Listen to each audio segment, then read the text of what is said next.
శివాజీ, అనసూయ ఏదైతే టాపిక్ ఉందో అదంతా అయిపోయి, ఇప్పుడు అనసూయ మీద ఎవరైతే కామెంట్స్ చేస్తున్నారో, ఇప్పుడు చాలామంది అనసూయ పర్సనల్‌గా అటాక్ చేస్తున్నారు కొంతమంది. అంటే మీ ఎక్స్‌పోజింగ్ ఏంటి, ఇన్‌స్టాగ్రామ్‌లో పోస్టులు ఏంటి, మీ భర్త పక్కన ఉండగా కూడా పోస్టులు పెడుతున్నారని చెప్పి. ఇప్పుడు ఇటువంటి వాటిని మరి మీరెలా ఫేస్ చేస్తారు ఫ్యాన్స్‌గా? అనసూయ గారు 100% ఒక ఎడ్యుకేటెడ్ ఉమెన్. కేవలం ఇప్పుడు ఆమె పెట్టే పోస్టులు కూడా ప్రభావితం అవుతారు కదా, మరి ఎట్లా అని అడుగుతున్నారు కదా చాలామంది. అవునండి. మీరు సినిమా చూస్తున్నారు. సినిమాలో ఎక్కడ చూపించట్లేదా? సినిమాలో హీరోయిన్స్ ఎక్స్‌పోజింగ్ చేయట్లేదా? సినిమాలో హీరోయిన్స్ పాటలు ఎందుకు ఎక్స్‌పోజ్ చేస్తారు? ఇదివరకు కొన్ని దశాబ్దాల క్రితం ఇప్పుడు ఐటెమ్ సాంగ్స్ అంటున్నారు. ఇదివరకు శృంగార గీతాలు అనేవాళ్ళు. ఒక జయమాలిని పాటలున్నాయి, జ్యోతిలక్ష్మి పాటలున్నాయి. మరి వాళ్ళంతా డాన్సులు చేయలేదా? ఇప్పుడు సినిమాలో హీరోయిన్స్ కూడా ఎక్స్‌పోజింగ్ చేస్తున్నారు. వాటిని చూసి జనాలు చెడిపోరా? కేవలం అనసూయ ఒక్కదాని వల్ల సమాజం అంతా చెడిపోతుందా?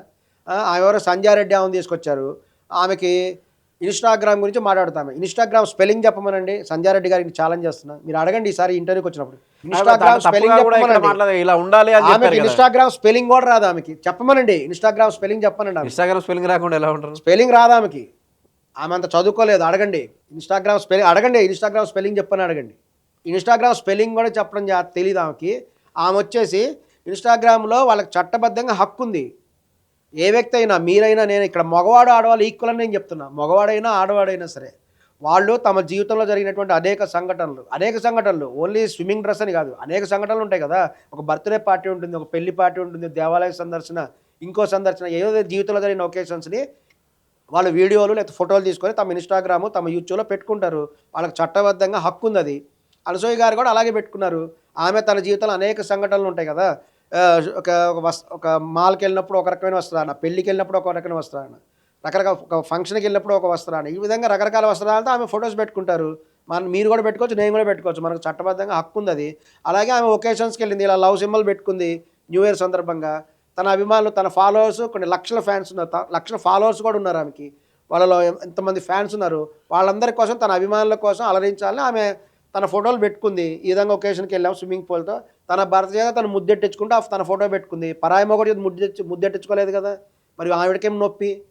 తన ఇన్‌స్టాగ్రామ్‌లో తను పెట్టుకుంది. చట్టబద్ధమైన హక్కు అది. ఈమెవరు వచ్చేసేసి దానివల్ల సమాజం అంతా ప్రభావితం అయిపోతుంది.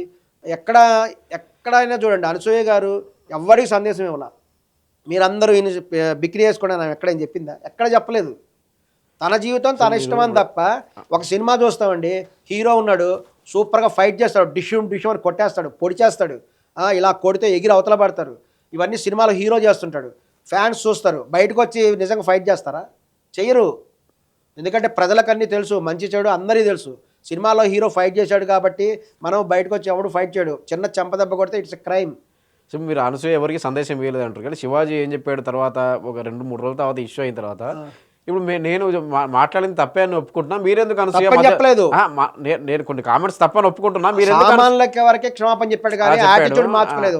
అనసూయ మీరెందుకు వచ్చారు మధ్యలో, కానీ ఎక్కువ ట్రోల్ అయింది మీరే అని శివాజీ అంటారు. మహిళల గురించి చెప్పలేదు అతను. కేవలము సామాన్లు అనే పదం చెప్పినందుకు, దరిద్రపు ముండలనే పదం చెప్పినందుకు మాత్రం క్షమాపణ చెప్పాడు.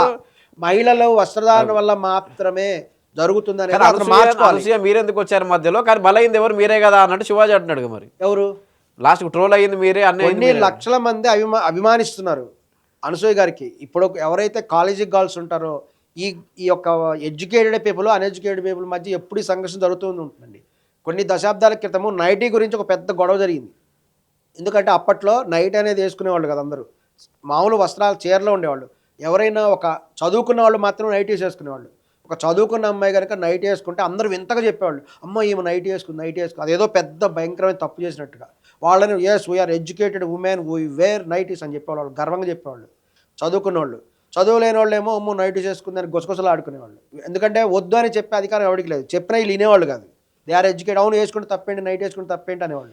ఈ రోజున ఇది మామూలు విషయం అయిపోయింది. మీరు అంటారు నైట్ వద్దు అని చెప్పే అధికారం ఎవరికి లేదని. ఒకప్పుడు చెప్పేవాళ్ళు వద్దు అని చెప్పే అధికారం ఎవరికి లేనప్పుడు అనసూయ చెప్పట్లేదు వేసుకోండి. అవును. కానీ ఇప్పుడు ఎవరైతే వీటికి సపోర్ట్ చేయట్లేదో వాళ్ళు కూడా ఈ బట్టలు వేసుకోవద్దు అనట్లేదు, కానీ వేసుకోండి అని సూచిస్తే తప్ప. ఎవరు కల్చరల్ ట్రెడిషనల్ పరంగా బట్టలు వేసుకోండి అని సూచించడం తప్ప. అందుకనేనండి ఇప్పుడు ఇదే వేసుకోండి అని చెప్పగలదు, ఇలాంటి బట్టలు వేసుకుంటే మంచిదమ్మా అని చెప్పడం తప్ప. అనసూయను వ్యతిరేకించే వాళ్ళు ఎవరైతే ఉన్నారో కామెంట్స్ ను ఇదే వేసుకోండి అని ఆర్డర్ చేయడం కాదు, ఇవి వేసుకుంటే మంచిదని చెప్పడం తప్ప. కేవలము ఈ వస్త్రాల వల్ల మాత్రమే జరుగుతాయంటే ఇలాంటి వేసుకోండి అని సూచించడం తప్పు కాదు కదా.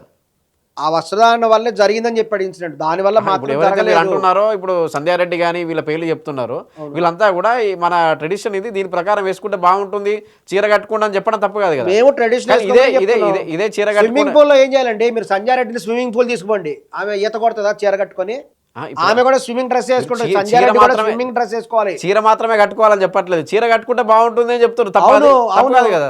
ఈమె అనసూయ గారు కూడా చీర కట్టుకుంటారు, బయట ఒకేషన్ చీర కట్టుకుంటారు, కేవలం స్విమ్మింగ్ పూల్ లో మాత్రమే స్విమ్మింగ్ డ్రెస్ వేసుకుంటారు. నేనైతే కడ్రాయర్ వేసుకొని దిగుతా, మగవాళ్ళు ఎవరైనా స్విమ్మింగ్ చేసినప్పుడు కడ్రాయర్ వేసుకొని దిగుతారు. వాళ్ళ వస్త్రధారణ వేరే ఉంటుంది స్విమ్మింగ్ పూల్. నేను ఎప్పుడే తెలంగాణ స్విమ్మర్స్ అసోసియేషన్ వాళ్ళతో మాట్లాడాను ఒక హాఫ్ అన్ అవర్ క్రితము. వాళ్ళని అడిగాను, సార్ కొంతమంది స్విమ్మింగ్ డ్రెస్ వేసుకోవటము కరెక్ట్ కాదని చెప్తున్నారు సార్ అంటే, ఆయన హీ ఫైడ్ a lot. It is illegal, swimming dress is illegal. వాళ్ళు స్విమ్మింగ్ పోటీలు జరుగుతుంటాయి, స్విమ్మింగ్ డ్రెస్ వేసుకోవడం తప్పు పట్టలేదు కదా. తప్పు పట్టింది అదే కదా. మరి ఆమె ఏం చెప్తే స్విమ్మింగ్ డ్రెస్ వేసుకుంటే అంటే సమాజం మొత్తం చెడిపోతుందంట. ఎందుకు చెడిపోతుందండి స్విమ్మింగ్ డ్రెస్ వేసుకుంటే? అలా చేస్తూ ఒలింపిక్స్ పోటీలు జరుగుతున్నాయి, ఒలింపిక్స్ పోటీలో స్విమ్మింగ్ డ్రెస్ వేసుకునే అటువంటిప్పుడు రావద్దని చెప్పమండి, చట్టాన్ని మార్చమని చెప్పేసేయండి. మరి అట్లా ఎందుకంటారు? ఒక బ్యాడ్మింటన్ ఆడతారు, సానియా మిర్జా బ్యాడ్మింటన్ ఆడుతున్నారు, ఆమె తొడలు కనపడే విధంగా డ్రెస్ ఉంటుంది, మరి అర్థం కింద పార్ట్ అంతా ఓపెన్ ఉంటుంది కదా, మరి ఎందుకు ఆడుతున్నారు? అక్కడ మీకు అసభ్యత కనిపించట్లేదా? అది అసభ్యత కాదు, ఆ వృత్తిని ఆ ప్రొఫెషన్ని బట్టి అక్కడ వాళ్ళు అటువంటి వస్త్రాన్ని వేసుకోవాల్సి వస్తుంది. అది తప్పెందుకు అవుతుంది? మరి సంజారెడ్డి గారికి చెప్తున్నా, మీరు స్విమ్మింగ్ నేర్చుకోవాలనుకుంటే స్విమ్మింగ్ పూల్కి వెళ్తే మీరు ఎటువంటి డ్రెస్ వేసుకుంటారు? సంజారెడ్డి కూడా స్విమ్మింగ్ డ్రెస్ వేసుకోవాలి, నేనైనా మీరైనా ఎవరైనా సరే.